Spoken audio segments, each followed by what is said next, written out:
Guys, it's Crystal Star with Illuminerdi, and I am here to talk about Star Trek Lower Decks Episode 7, Much to Do About Boimler. Red alert! Red alert! Spoilers ahead! If you have not seen the episode, go ahead and jump off now. Alright, so in traditional Lower Decks fashion, I am seeing 3 storylines here. One is super short and tiny, so we can go ahead and get it out of the way. The command crew are off on their own secret ninja mission to plant plants. They're gone, and they have a new captain on board, which happens to be a buddy of Mariner's from her academy days. She's definitely gone up in rank. She's got 4 pips now, so she's a captain. She is looking for a number 1 because her and Mariner were so close in the academy, and Mariner was such a badass in the academy. She totally asked Mariner, yo, why are you still an ensign?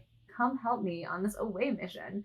And Mariner's actually super giddy about this, which was, I don't know. I guess she was happy to be hanging out with her friend, but Mariner hates being in a place of authority. So it's a little weird. But again, she's with her girlfriend. She wants to hang out with her. So she was all about it.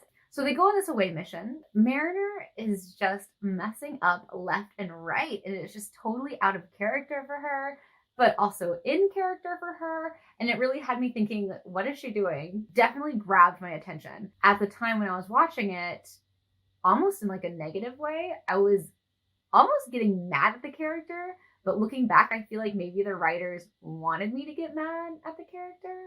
We kind of find out throughout the episode that she is very much doing all this on purpose. And when I found that out, I kind of relaxed a little bit and got more into the show. She kind of had a feeling that her friend was going to ask her to rise in rank, and Mariner is just not about that. She really is trying to find herself, and she's trying to figure out what she wants to do, what position she wants to be in. Because as we know, Mariner's been in a lot of positions. Mariner's seen some shit. She's just not ready to grow up, which I personally love. So another really cool thing about episode 7, we finally get a split in teams. We actually get Boimler with Tendi, and I was like, yo, this is gonna be legit. I was so excited about Tendi's creation of the dog. I feel like if I were going to be living in space, I would have to have you with me, bro. Would you come? Would you come with me to space? Would you be my space dog? Would you want to live on a starship?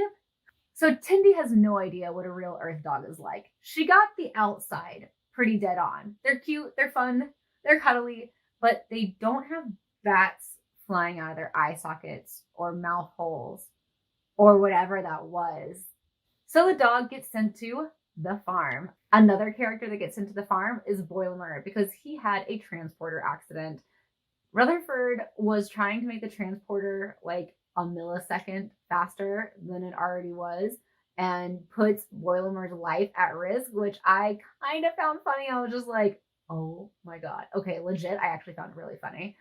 So Boimler comes out looking like a ghost Jedi. The farm is a place where Starfleet sends its medical mess-ups, science mess-ups, anything that medical can't fix. And I want to see so much more of the farm, or so I thought. The episode starts getting really dark. Way too dark for Star Trek. Personally, this has happened a few times with this series, which I kind of like, but I'm also a baby, so it kind of scares me. We get to the farm, which turns out to be a very dark, dingy, creepy starship, which is honestly a really cool ship because normally we only see the California class in the series so far. It's filled with freaks who fight back. Freaks fight back! I did like that part. My favorite freak was Anthony. So the farm is looking super creepy. Freaks start to revolt, and of course, Boimler is going to tattle on them because he's a stinky pants and he has to go by the rules. So he tells this General Grievous looking dude who's running the show what's up and that they're having a revolt. Things get even darker. And then the freaks kind of turn on Boimler. They're like, yo, bro, we're Starfleet. What are you doing? Why'd you tell on this? Then they were about to like bust him out into space, but they already landed. They were actually at the farm, which turns out to be a really nice hip happening place, which we originally were hoping for. Way more up to par with what Star Trek is. Calm, peaceful, beautiful, much like Ryza. Boimler is actually super excited. Everything's chill. My favorite part that made me LOL was when I saw the 3 Pike people. Are we calling them Pike people? Is that a thing? When we saw the 3 Pike people all chilling with margaritas, Hawaiian t-shirts, and the bikini on top of the box wheelchair, the Pike machine with the little yes or no button. I personally laughed very hard. That was that. And then Boimler about this episode of Lower Decks. We'll see you guys next week. Bye! Captain Pike with Delta Radiation.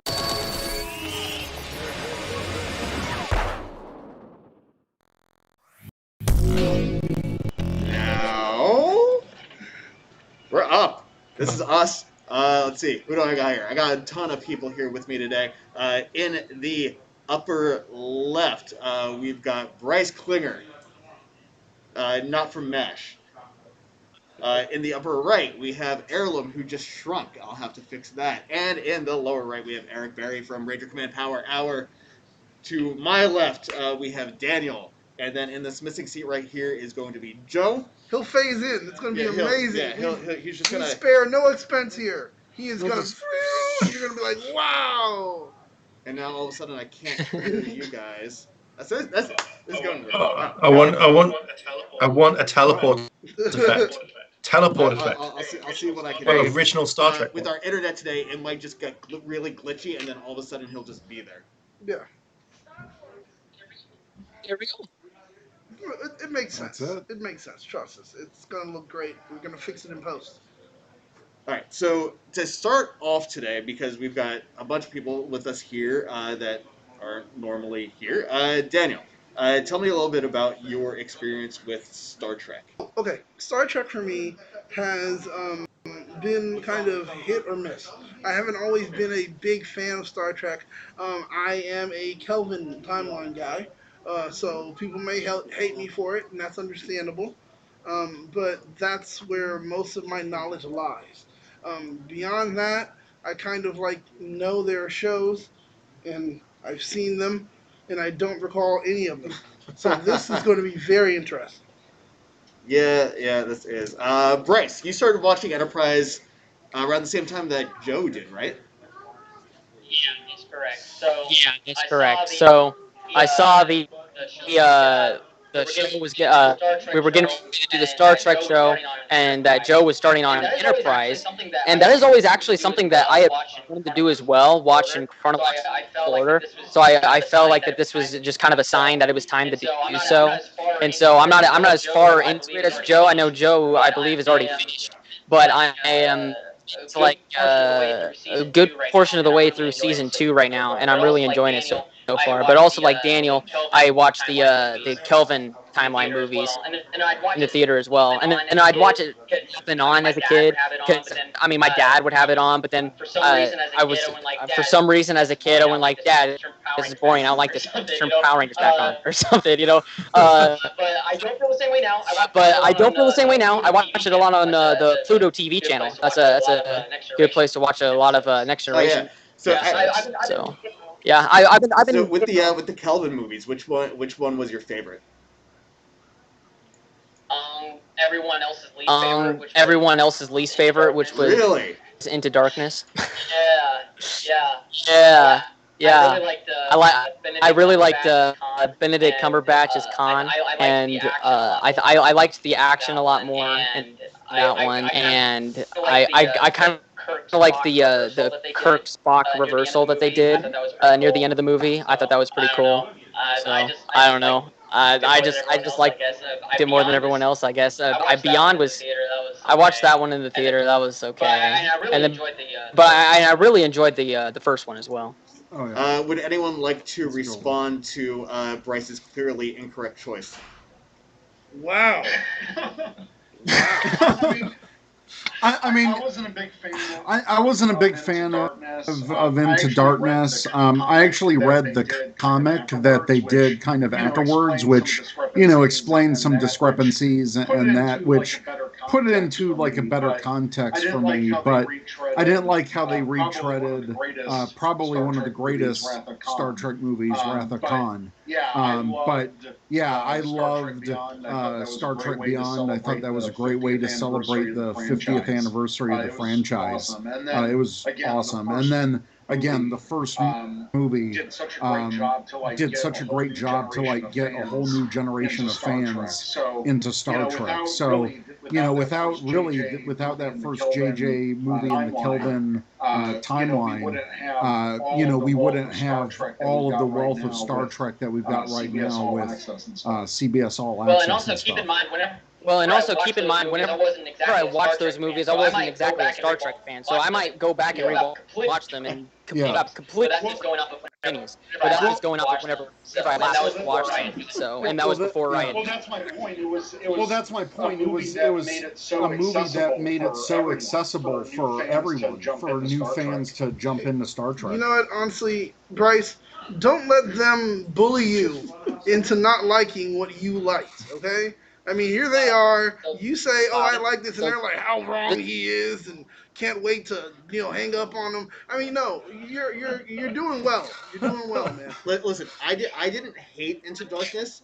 I just thought it would have been better as the third movie instead of as the second movie. I felt that since it was clearly retreading the territory of the second Star Trek movie, it was just it was a little hacky just putting it in that same slot.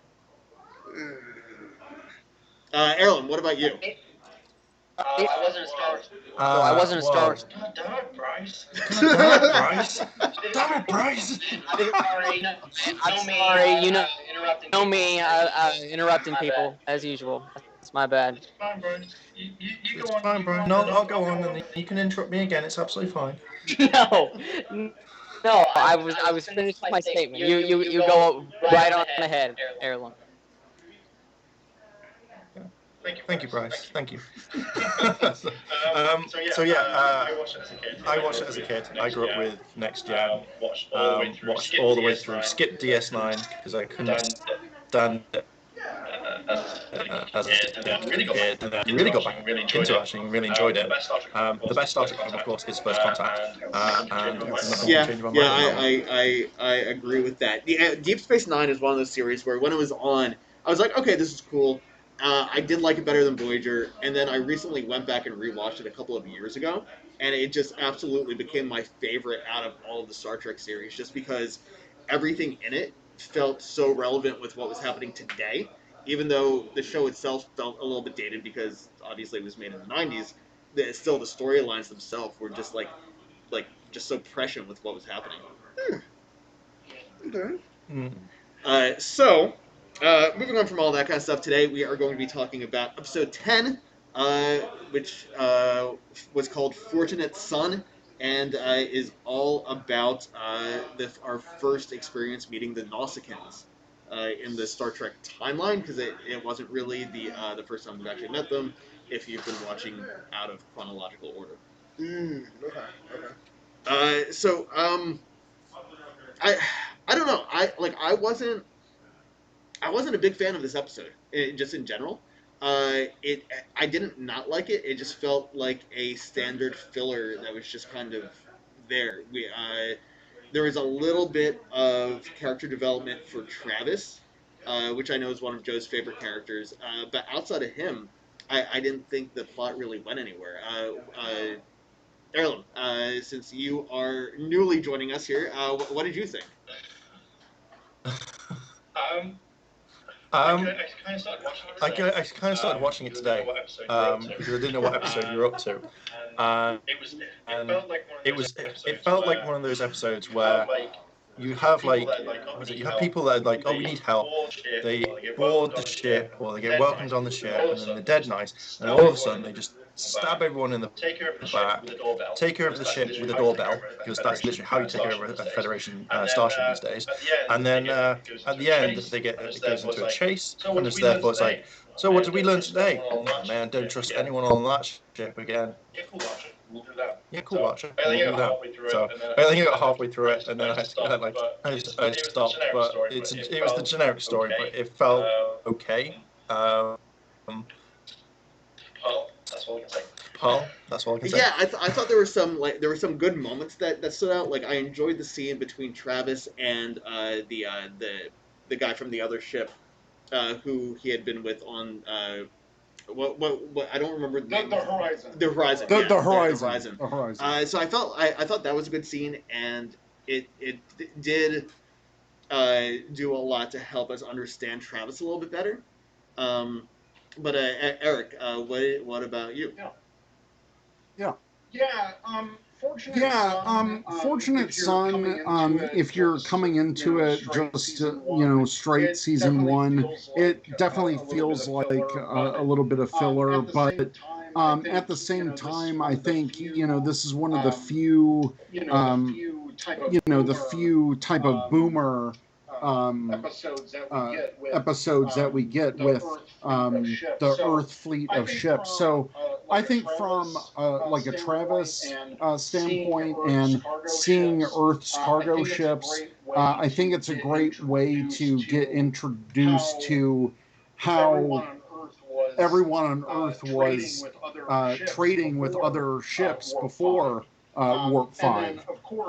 And then, of course, I was a longtime fan, so to see the Nausicaans for the first time in the universe was another great introduction because they're space pirates. They're kind of aggressive and almost like third-rate Klingons, but they become important later on in Next Generation and future Star Trek. So again, you're seeing that base that Enterprise is laying the foundation for other shows down the timeline. I'm interested to see if we see the Nausicaans show up in Discovery, how their features are going to change. The Discovery has done, in my opinion at least, Discovery has done a pretty good job with updating the appearances of everyone. Obviously, a lot of people had a problem with the Klingons. I'm like, like I didn't think it was necessary, but I was like, okay, whatever. It didn't piss me off as much as everyone else. But like, I enjoyed the way they updated the Tellarites. The Vulcan updates were minimal enough, but they helped. Andorians. Yeah, the Andorians. The Andorians. Everyone looked really really good. Bryce. Even in the season 3 trailer, you get to see even more species. You see updated Cardassians, like Morn species from Deep Space Nine. So they're totally updating. They're continuously updating the makeup. So yeah, I'm really excited that we're going to be spending a lot of time with the Trill. It looks like because there are species that I feel could definitely benefit from modern visual effects technology. Yeah, absolutely. Bryce, what about you? Did anything really stand out to you about this episode? Was there anything where you're like, oh man, that was cool, or are you on kind of the same page that we are? So for me, it's a little hard for me to go, oh, this episode was good or this episode was bad, because this is my first experience with Star Trek, so I don't really have any prior knowledge of any of the other shows to kind of compare to. So this was the Travis centric episode, right? Where he was meeting up with the other. So I think it had a lot of good Travis moments, and those are hard to come by in Enterprise, it seems. So I definitely appreciated that part of the episode. It definitely was a filler episode, essentially, but it definitely was one of the better ones, I think, especially since it gave some Travis focus, because Travis is probably, from what I've seen, the least developed character of the Enterprise crew. So I think that was really cool to see in this episode. Yeah, and it gave him like a bit of a dilemma too, because does he side with people he's known all of his life, or fall back to those Starfleet, the regulations of Starfleet and his training as a Starfleet officer. So I thought for Travis there was a good, kind of moral dilemma. Yeah, one of the things that I did find interesting about this was how I feel bad. I can't remember the other guy, the other guy's name, the one that he was on Horizon with.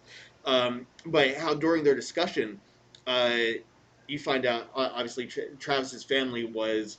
They all worked in the cargo sector, and he was the first one to kind of get out of that. Mm-hmm. And this dude was trying to make him feel bad for following what he wanted to do instead of picking up the family business. In a lot of contemporary things, you see that with like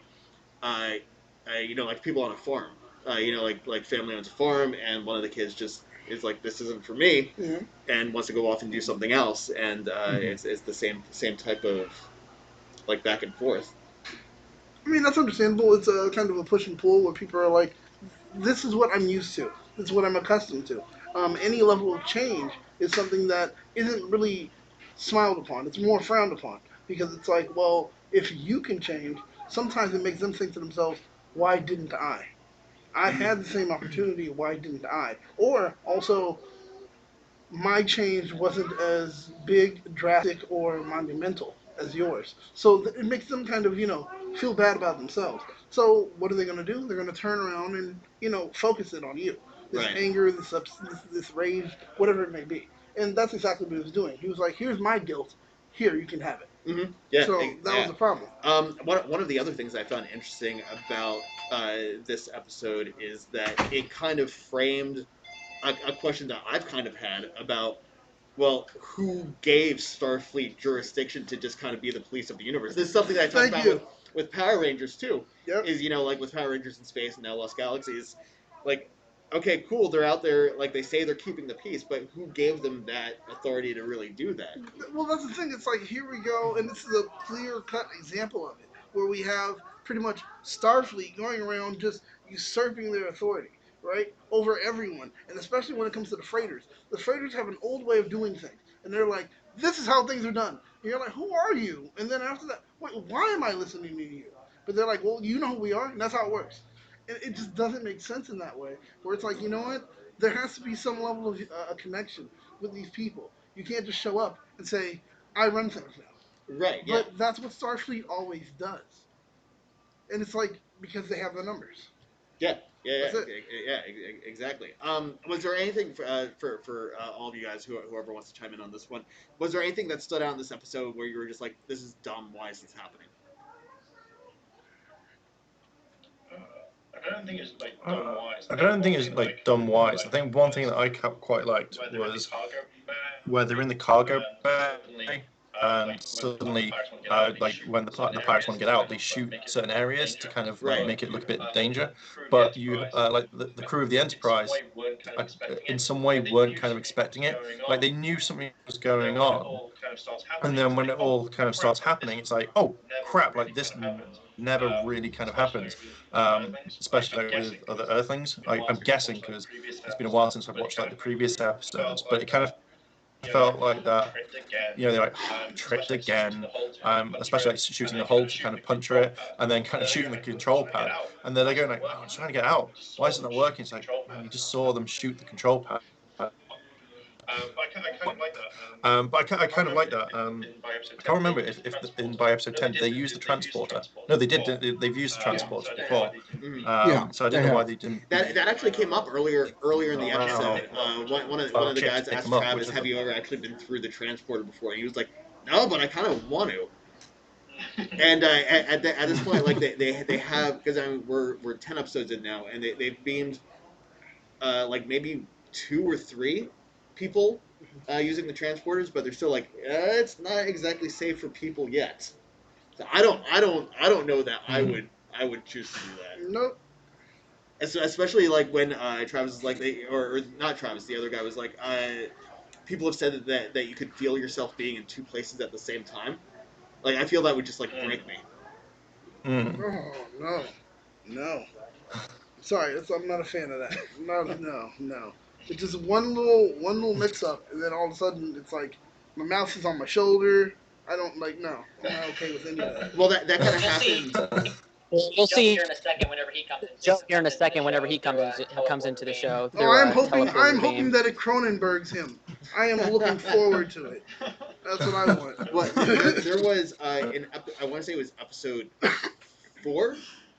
It was either 3 or 4. They were on a planet that was having some bad weather, and one of the guys in the away team was injured. So they tried to beam him out directly into sickbay, and because of all the debris that was flying around because of the storm on the ground, when he came into sickbay, he had like sticks and twigs and just like all the stuff that was sticking out of him. So they like he They got all. they had to pull it all out. I'm gonna go back now. I'm gonna go back and watch that. Oh, I love that. Oh boy. I don't know. How do you guys? I know Eric. I know you and I have talked about transporters before earlier when we were when they first came up. But the rest of you guys, Bryce and Erlen, how do you guys feel about being transported somewhere? If it was real, I would so abuse the site-to-site transport constantly. Like, I would be more than happy to be like, well, two's here, cool. Now let's make more. 3, 4, 5. I want to play jokes on people. Like, just, it's in the recycling bin. But I'd love it. I think teleporting would be I don't so know. much fun. I'd be afraid of like the multiplicity happening, where like I'd beam myself like 3 or 4 times, and then the 5th time I was just like an idiot because I was a clone of a clone of a clone of a clone. Oh. I just don't want like weird naked people showing up in places. Like, what if I forget to lock my teleporter at my house and people are just like, vroom, hey man, oh no, not a grandma. Like dial wrong numbers. Yeah, people just show up. You're like, grandma, what are you doing? That's my concern. Yeah, Bryce, what about you? So I'm down for a teleporter. I go to school about 45 minutes away, so the amount of gas money that I would be saving would be astronomical. And then whenever I go to university after I'm done with community college, I'll be even further away, 2 hours. So then I could just teleport home whenever I wanted, and wouldn't have to move. So then I'd be saving on rent, bills. I can still live with my parents, well, my dad is. So I mean, the amount of money I would save with a teleporter is probably uncountable. I could teleport to California to do Illuminerdi stuff, easy. Yes, on the I don't think teleporter. I've ever heard anyone being excited about saying, you know what? I want to keep living with my parents. I've said that in my head. In my head, I have. No, the amount of money by having your parents buy everything for you. That wouldn't happen for me. That wouldn't happen. So this is your rent. This is what you pay. Wouldn't be my thing. But okay, one thing I've got to say, when it came to just watching this episode alone and trying to understand a few things, it seems to me like they want to world build so much, but they're restricted according to what's already happened in Star Trek canon concerning like these pirates and things like that. So it was like, all right, we can only go so far, and that's where we have to stop. I mean, that's kind of Enterprise's place in the universe, though, which is it's kind of where Discovery was with seasons 1 and 2 as well. Like the whole point of the show was to world build and expand upon all these things that we knew about, but just didn't necessarily have background information for. Like in Next Generation, first episode, all of a sudden they have the holodeck, and in episode, I want to say this was episode 3 of Enterprise, we see where they got the holodeck technology from. Really? So it's all kind of coming back around. Same thing with Discovery. Like we're getting the Pike series, so we're gonna get background information on this guy who was captain of the Enterprise before Kirk. Right. Okay. So it's an interesting thing. I agree though. Like Errol was saying this earlier, when Enterprise came out, I was like, I don't want to see like things that we've already like covered before. I want new stuff. But now after getting into it, I'm like, okay, I kind of dig this stuff. I mean, I have no problem with going back into like diving back into the topic or subject pool and pulling out something that we didn't know. I mean, they're doing that with Power Rangers right now in the comics, like crazy. So hi guys. We got to. Hey, look at that! Wow. So I mean, well, he landed over there, and then they just. Yeah, the site to site was awful. Yeah, the technology isn't that perfect. You know what, guys? I think it's I don't even know what you guys are talking about. I'm just coming in and saying shit. I think where's the chat at? I think it's just so goddamn funny about how some of these people in Ranger Nation get their fucking tails and all ruffled up. It's so crazy to me that look. I know about 15 years ago they were hot on the scene. But hey, it's a new era, and I give zero fucks about it. Because here's the deal. It's just so ironic. just through Twitter. If anyone knows wants to reference what I'm talking about, it's all there. But it's just so crazy to me that like somebody's like, oh, these are clickbait headlines. Bro, the articles you're saying are clickbait are fucking editorials. They're not news. And I also find it completely ironic that the same people that are saying this are also the same people that do goddamn podcasts reporting about our news. So if you don't think it's news, what the fuck are you doing spending your week doing a podcast about it? Doesn't make any sense. Regardless, I digress. So we're talking about Star Trek. Yes, Star Trek Enterprise Episode 10, Fortunate Son. I got a question. What did the freighters want from the pirates that they had? I love this episode. What did the cargo ship want from the pirates? Yeah, what did the freighters want? Okay, so in the beginning of the episode, the pirates attacked the freighter. Yeah. And so they wanted revenge. So then they captured like 2 or 3 or whatever. Like they got them in cell, and then. Well, they captured one of them. They were trying to get the code so that they could access the computer system on the Nausican pirate ship, so that they could basically take over their ship and get revenge on them for attacking them and taking their stuff. You didn't get that? So much work. No, I mean, I was kind of sitting there like, dude. I mean, you take control of only one Nautican ship. They have like a ragtag fleet. They're going to kill you. You are not going to win. That came up later in the episode. Yeah. So now that you're here, what did you think about this episode? That was great. I like that they can throw football into space. Now, I think that there's a lot of great things about this episode. I think that I don't know. Correct me if I'm wrong. I just recently watched The Cage. I like The Cage. I think it's a great episode. The pacing is a lot different, obviously, because it's 40 years later. That being said, the reason I like this episode is because I feel like it's cool when we get to see how another crew kind of like lives, and also how they interact with other species that they may have run into. And the show is called Enterprise, and it is about discovering what's out there. And I think you kind of get that. But I also like the fact that in this, that Jonathan Archer and his crew aren't just so quick to believe everything they hear. Yeah, I can see that. We were talking like for me and for I don't want to speak for them, but what we were discussing was that to us it almost felt like a filler episode. Like there were a lot of good character moments, but overall it just kind of felt like it was there. Star Trek Enterprise Season 1, and I would venture to say some of Season 2, a lot of that is individual stories. Right. That they're just going on these individual missions. It's not necessarily, it's episodic. So once you start getting into Season 3 and 4, you see that shift, and then, I mean, truth be told, there's seeds planted in this first season that end up paying off. Oh yeah. But they're just slower builds. I think that it's just a different audience that watches it now. We're trained differently now. Yeah. It's instant gratification, or it's like, hey, you're gonna wait forever for something, right? So it's either one of the two. It's very rare though that it'll be that you're gonna I don't know, you get something, I don't know what the fuck I'm saying. Why am I frozen down here? Oh, there you go. Well, no, that instant gratification, that's true. It is that kind of thing where we're that microwave society. It's like, all right, put it in, turn, bing, all right, I got what I wanted. Versus some of us were trained to have to wait. We got that Twin Peaks kind of feel, or that Lost kind of thing, where it's like, all right, it will be answered. We'll just have to wait. You gotta think about Enterprise too. Is Enterprise was on right around the time of, I think it was on right around the time of Lost and Smallville and all these style shows. Yeah, it was on right in the middle of Smallville, and I think it was ending around the time that Lost was starting. Yeah.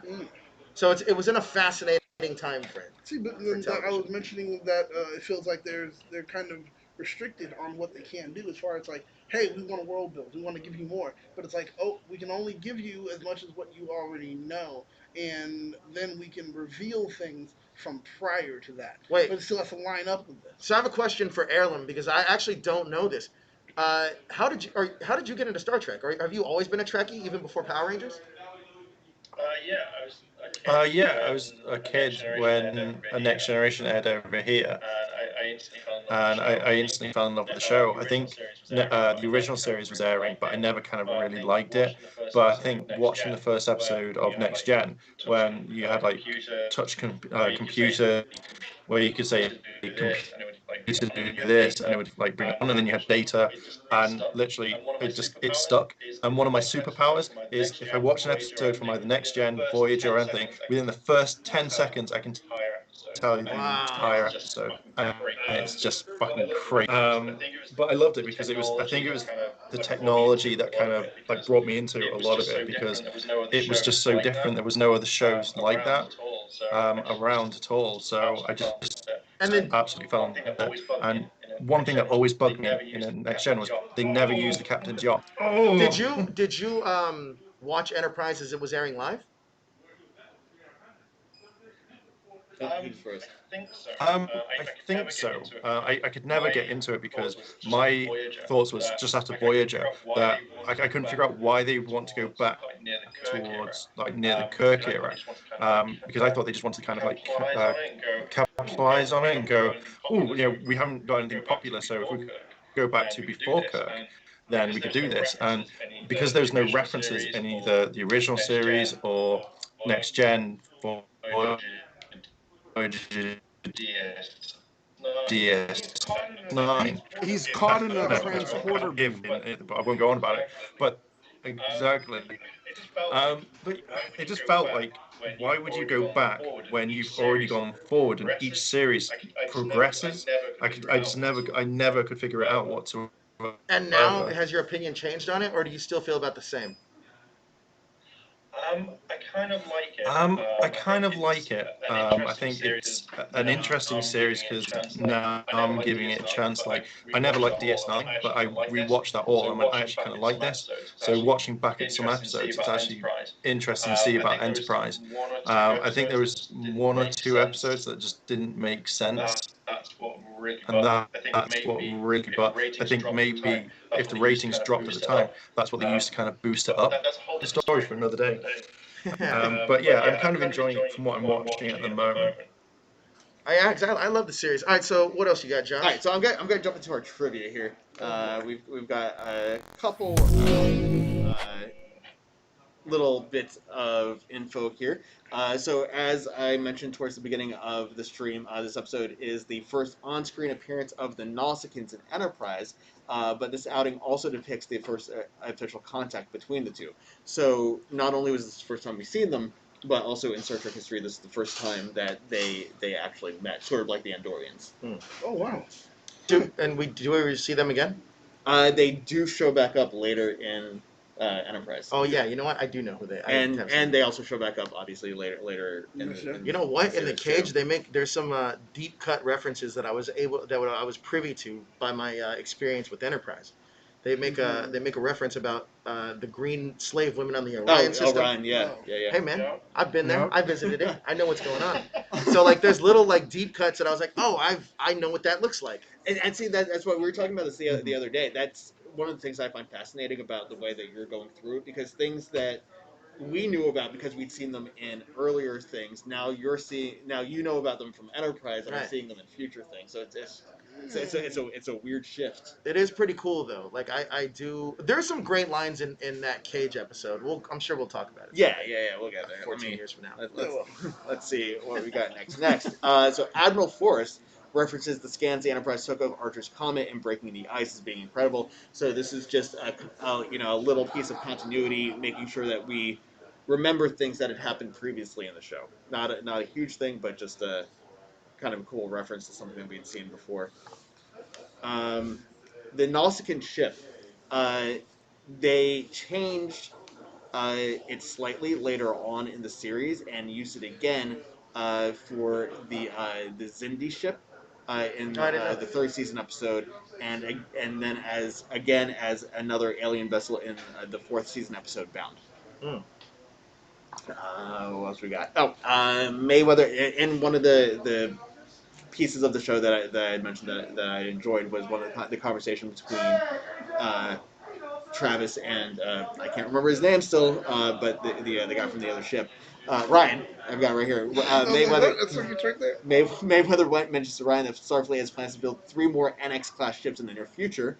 Enterprise itself is the lead ship of the class, which just launched 4 months earlier. So now we have a time frame for how far in we are since the first episode. We know that we're officially 4 months out. And that is it for trivia. Look at that. Look at that. Look at that. 4 months, 10 episodes, and pirates. I think one of the things I like about this, and this is also one of the few things that I kind of liked about Voyager, is they did a good job of keeping track of how long it was in universe, along with where the series was. So like a show like Star Trek, you really don't know like how many years they were out or what they were doing or what the time frame is between certain episodes. Space. With Enterprise and Voyager, we kind of had that frame of reference. Wait, did Eric like this episode? I thought it was all right. It was kind of like middle of the road. Is that a no, Eric? That's a no. I feel like that's kind of like a no.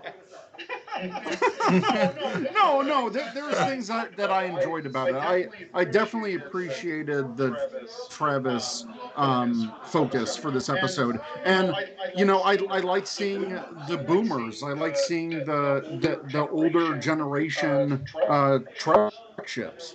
Yeah, it is interesting. That's another thing too that I like is that it's interesting to see how other groups that aren't Starfleet, like what their missions were, why they were out there, like who becomes vagabonds, who becomes mercenaries, like all these. I find that very fascinating. Like what does space do to you depending on what you're doing? Bryce, you're pretty unfamiliar with Enterprise as is. This is kind of like your really big first jump into it, right? Yeah. Yeah, cool story, bro. So, I've already talked. Nice. Like, what do you want me to? So wait, what did you think about the episode? Well, I was kind of like Eric. Like, I really liked the. I'm sorry. Go ahead. I like the Travis stuff. I wasn't as interested in the Nausicaans stuff. I didn't really find that as interesting. I thought the Travis stuff was especially interesting. Like I said before, Joe, if you were here on time. But I really enjoyed the Travis stuff because we don't really get that a lot. Yeah, I think we get one episode a season. Maybe. Yeah, I think it's like one episode a season. Do you think we get more about Travis or more about Hoshi? More about Hoshi, I think. Because I was just gonna say. I'd say more. I was gonna say Hoshi also. We probably get one episode a season. So it's pretty on par. I mean, those two are probably the most underrated characters of the whole series. But also, I just love those characters though. I wish that we could get to spend more time with them. Also, like this idea of a Jonathan Archer like political Starfleet show being older now. What? So yeah, like him as an admiral on like an admiral. Council or yeah, something? yeah, like the formation of like, oh, let's bring this planet in. Oh, fuck those guys. You know what I mean? Like, so like all the scenes from Star Wars Episode 2 that no one liked. No, because you can do so much more with Archer than you. I mean, it's not just all about because he never really wanted that role. Like he wanted to go out there and see more and explore more. And Eric has a pitch for it. Joe, there's actually an Easter egg. If you watch you watched it, but the Mirror Universe episode, when Mirror Archer is looking at his own file, if you pause that, you see a little future history of Archer if you read the text. It actually, you can actually read it out.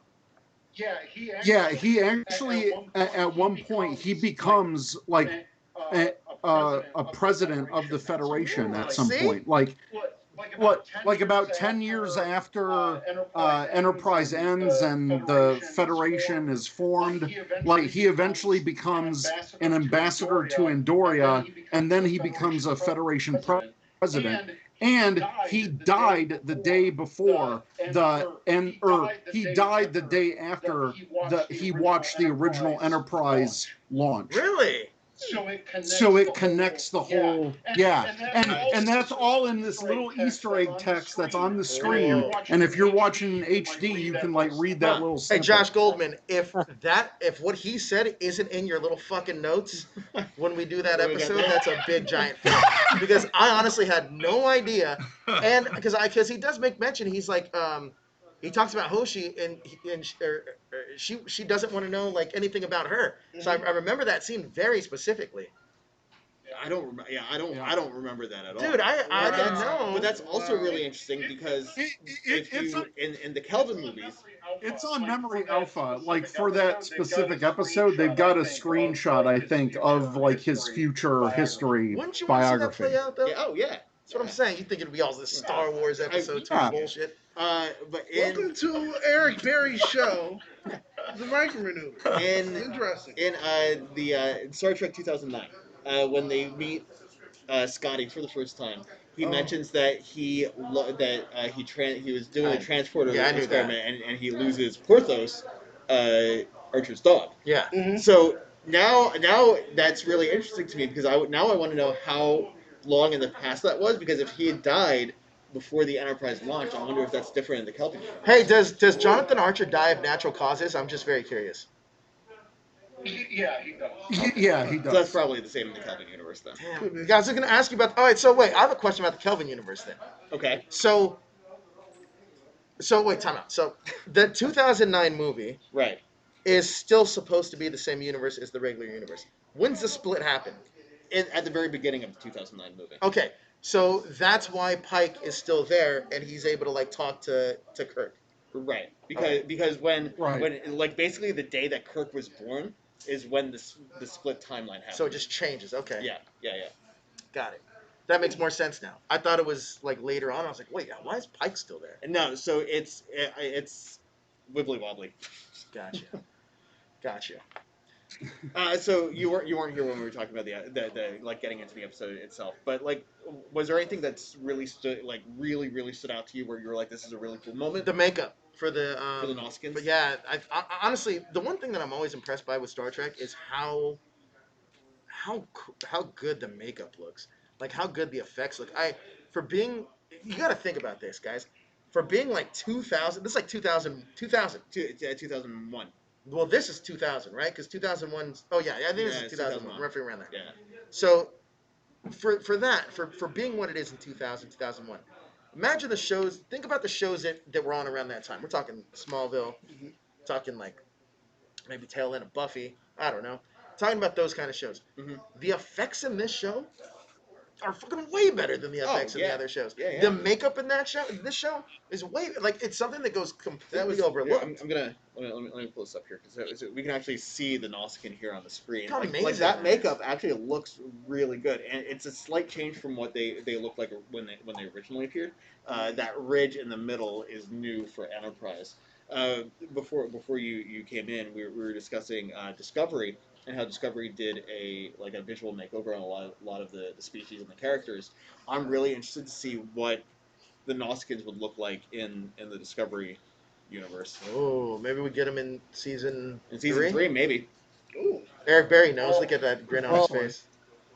Remember when I started watching Enterprise, I remember being really impressed with the special effects of the show because watching it felt like I was watching a show only from like a couple years with the special effects and knowing that it came from 2001, only a year after I was born. So that was pretty Yeah. So That's what you sound like. So wait, Heirloom, I have a question about Enterprise for you overall. Have you more recently, have you finished the series more recently, or are you kind of just going through it? Kind of like Spock going through it at the moment. I watched the first, I think most of first season 1. And just kind of jumping around like certain episodes. That's kind of like piqued my interest, and just rewatching some that I've hated, and then gone, okay, do I like it as much? But I've got to admit they are kind of clever on a few things. But yeah, I've only just started watching season 1 kind of like prop. And Eric, when you go back and watch some of these Enterprise episodes, do you get a sense of like, do you ever find anything that you missed before? Here and there, yeah. Like, especially if it's an episode that I haven't seen in a long time or since the original. Yeah, I'll pick out like little details, and sometimes that's what I'm looking for. Like, what subtext did I miss in this episode? What like little Easter eggs did I miss? Very cool. Yeah. Very cool. So I want to ask you another question about the episode. So one of the things here I feel like I'm taking is a quiz. yeah, Yeah, right? it's a quiz, pop quiz, hotshot. This is one of the first times in the show that we've seen Starfleet kind of impose their authority. And the cargo ship, the captain was like, "You guys don't have any authority to demand that I do anything." How do you feel about Earth just kind of like going out there now and being like, "Hey, we're in charge now. You gotta do what we say you gotta do." Sounds eerily familiar to the United States. I mean, honestly, you got to think about it. At the time too, that's 2000, 2001. Like 9/11 happens. I think they were shooting an episode. They were shooting a lot of these first season episodes while that happened. And no joke, the more that you watch, especially in the first and second season, you see the influence that 9/11 has immediately on the show. Like there's almost a Yep. plot thread that is an adaptation of what happens in 9/11 to the show. Really? Yeah, and it is. I will say that they did an extremely good job of how to handle it, but I honestly think that Star Trek or Starfleet is an allegory for Earth. Oh, absolutely. And yeah. our Well, the United In the States. U.S. of the U.S. Yes, Really? I mean, of the U.S. for me, it feels more like Starfleet is more of an allegory for just imperialism. It's that whole thing of like, I mean, just without actually having a figurehead as a king or queen for royalty, but it's like, all right, we travel, we get here, and this is how it works. It's almost more colonialism than anything, but it's skewed, it's wrong, and it's we don't get to see the fallout from where they visit these places and then pretty much plant their flag and say, Starfleet. We don't see what happens. Well, after. I don't think. Look, I think that Starfleet. I think that that's a great way of looking at it, and I think that's like I would have thought that too. Mhm. But after diving into the show and seeing how Archer and them want to set up Starfleet and how they shouldn't be going certain places or should be going certain places, I think that gets a little murky at best. And I think that like, look, it's just like politics, right? Like Mhm. sometimes we're going to agree with what the United States says, sometimes we're not. Mhm. And I think Starfleet is very similar to that. Okay. I mean, I can see that, but the thing is, once again, once they've landed here, once they've done some things and they leave, what happens then? I don't see what Well, happens there's then. an episode all about that actually. Literally, in Enterprise, there's an episode where they essentially go down to solve a problem, and turns out they may have made things worse by Okay. even interfering. So like they do touch on that, and this is why I do like the show, Mhm. is because look, at this point now, and I'm not super familiar with Next Generation or Deep Space Nine or Voyager or even the original series for that matter, but I will say that it's easy to forget that I mean, because I don't think there's stories that are told like that in terms of Star Trek. So it's easy to forget that, oh man, they just go and do whatever they want and anything happens. Mhm. Well, no, in Enterprise they show you that whatever they do does have consequences. Hmm. So they take more precautious steps, and I like that a lot. Okay. They don't play it so fast and loose. Oh, not all the time. I mean, we see that they started like in the very beginning of season one. Like we've talked about this in the past few with some of the past few episodes. They do kind of play it fast and loose. Well, yeah. And then It's kind of like, yeah, we're not supposed to do this. No, we're gonna do it anyway. and T'Pol's been like, oh, you shouldn't be doing it this way. And then they come back and they're like, But that's all the right, thing, because I you were think kinda right. that's what I like about Enterprise, because there's so many philosophical debates, Yeah. and depending on, I don't think there's necessarily a right or wrong answer to them. There's just different ways of doing them. So I think Enterprise is super interesting. Mark, go back and watch all the goddamn episodes. No, no, I think that and it's interesting though, because like watching it, like how Eric or Heirloom or how you did it. Because wait, Bryce, did you watch other Star Trek seasons before Enterprise? Not really, no. Not in the way that I watch Enterprise, where it's like all the way through. Like as a kid, like my dad would have the Next Generation on, but as I said before, I wasn't really that interested in it as a kid, so I never really got into it. So I didn't really get into Star Trek until this show started, and I was like, that's actually kind of cool. I'm gonna start on Enterprise as well. So that's So yeah, I basically started same way you yeah. did. So I think that the reason why is because I think, and I've talked with this about Eric and Josh before, is that if you're a fan on the peripheral, I think there's a preconceived notion of what you think Star Trek is, and I think for the most part, that preconceived notion is shared amongst people that aren't fans. Yeah. It's then when you start diving into it, you realize, oh, this is way more this is way more intricate than I thought it was. There's way more. There's a lot more nuance. There's a lot more. There's a lot more growth and character building in the show that you wouldn't normally think would be there on the surface level. And I think that's what's and there's so many philosophical and social debates that honestly make the show really stand out, especially in Enterprise, because there's and I know we're jumping ahead, or talking about a little bit of everything, but there is an episode that deals with oh man, that mirror universe one is sick. Now I'm even thinking back about some of these older episodes, but there's one about like false imprisonment. There's one about like you know like interspecies relationships, and there's all these things that are allegories for some of the stuff that are so relevant now that it's shocking that was almost 20 years ago. It's crazy to me. Like Josh showed me that episode of Deep Space Nine, and I was like, damn, this is like the best Star Trek episode I've ever seen, and it has nothing to do with them being in space. He's talking about Far Beyond the Stars, where Cisco had the hallucination that he was a science fiction writer in the 1950s. But they even have They have an episode like that in Enterprise where the Vulcans come back to Earth in like the 19 like what is it, like the 60s, Eric, or like 70s, or I don't know, 40s. They come back super, but the way that they're treated, it's just there's so many things to chew on if you're a fan of like storylines and plot and development. It's just so good. The world is so amazing. Give it a shot, man. Just being honest. Yeah. All right. Well, I think we've covered pretty much everything. This episode's solid 3 though. Yeah, a 3. Eric, what about you? What kind of rating would you give this? I would give it a 3. I would give it a 3. Yeah, that's fair. Bryce? Seems like three's the way to go. Definitely, yeah. I'm not even joking on it. It was like, it was towed the line, so give it a 3. Heirloom? I'd say 3. Maybe 3. I have another question, Heirloom. This is a little bit more personal because I've never known. What does Heirloom stand for? It doesn't actually stand for anything. It was a video game character which I played and went, I'm stealing that name, yay! Really? And that was it. Back in like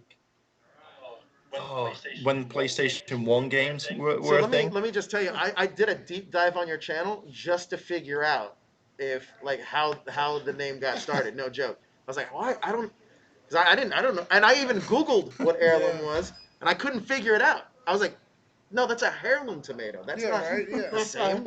So it was quite fascinating. So I'm glad I got that from the source. So you want the source? The source is right there. What game? That's a source code right there. You're looking at them. Heirloom. But yeah, I think that I never knew that. And obviously Ranger Command Power. I know how you got. I mean, I figured that's a pretty cool name. Did that take you a while to come up with? We went through like maybe like I did a brainstorm of like 5 or 6 different ones, but yeah, the 3 hosts we all just kind of agreed on it. Wait, so yeah. Let's. Do you remember any others that didn't quite make the cut? Oh God, I'd have to pull out like an old notebook somewhere. No, I don't remember. It's been almost 7 years, so it's been a while. That's insane. I don't know. I just find it fascinating how people have come up with their branding and their names. Like Bryce. Okay, that's it. So I guess we're done. Now, well, Bryce West. Yes, Bryce West is a thing. But no, I never knew that, Heirloom. And then just kind of so, was your channel directed for video games first, and then happened to fall into Power Rangers? And is that what happened? No. I'm trying to think back. I think back then it was just the one name that, because I played this one game and I really liked it. And then when they said the character and all that forever, and then it was Power Rangers. Like the first ever video on the channel is me skipping about in a Green Ranger suit. And I think after that, like I didn't do anything with the channel for a while, and then it was just like, talk about Power Rangers, and then that's always been a thing. I think, yeah, it's always just been like the channel's been about Power Rangers. Hey, do you own all those cosplays? So this. Do you own all those cosplays? Oh no! Don't tell me you're frozen. I used to. Okay. I used to. I think the only ones I have left is the RJ from I know. Jungle I Fury. saw you recently with at least with it on for something. I think I saw it on. I don't know if I saw it on Instagram or Twitter. Yeah, But I saw you with it on. it was one of my. Yeah, it was one of my friends' music video that he wanted. So I literally just got him like 10 years old or something like that, and just did a dance or no, played the air guitar to Power Rangers because he wanted to celebrate the Arrows Day or something like that. Arrows Day or something like that. And Eric, do you have any cosplays? I know you got the Shadow Ranger helmet. Not for Power Rangers. Like I have kind of like this Ninjetti costume from like Blue Ninjetti from years ago, but the person who made it got the proportions wrong, so it just looks terrible on me. But I actually did like I sculpted the coin and all the diamonds and cast them in resin. So. And Bryce, you don't have any Power Ranger cosplays, do you? No, I don't have any. Power Ranger cosplays, but I do have some Nightwing. Right. Really? Okay. Yeah. That's very cool. Just curious. Look at that. Now, the more you know, guys. The more you know. Cool. Cool. This was fun. All right, yeah. So again, I think we're gonna go ahead and wrap out. But you got to rap out. So like, do a Star Trek rap out. Oh, okay. All right. Josh, go ahead. Okay. Go, Josh. Bust the flow. I'm a little too white for that. Oh God, it's so murky. It's like he's trying to do a turkey. I wish he would just fucking do it right, so I might have to fucking sit here all night. No, you guys are awesome. Thanks for joining us, and I want to do a Power Rangers show with y'all. Thank you. I think we should do a some type of After Dark. Call it Responding to the Haters. Just kidding. I don't know if we're gonna call that yet. We'll figure it out though. Yeah. So what we got coming up? We got Illuminerdi Wrestling Order tomorrow at 8. Yeah. They're doing a pay-per-view. Any news? Oh yeah, we got a lot of news actually. A lot of news coming. I know Marvel, G.I. Joe, The Boys season 3. What else was there that I saw? Oh, Willow. If anybody's a Willow fan. Oh, people. Ironically enough, if you're a Borat fan, we have some Borat news. I know that sounds gonna really sound weird, but we do. Nice. And and I mean, I know there's more, but I know that those are the ones that are in my head right now because those are the ones actively being worked on. Yeah. So it should be fun. It should be a fun week. Very cool. All right. So yeah. So come check us back out again Sunday night for the Illuminati Wrestling Order, and after that we will see you next week. Thanks, boys. See ya. Thank you. Thank you.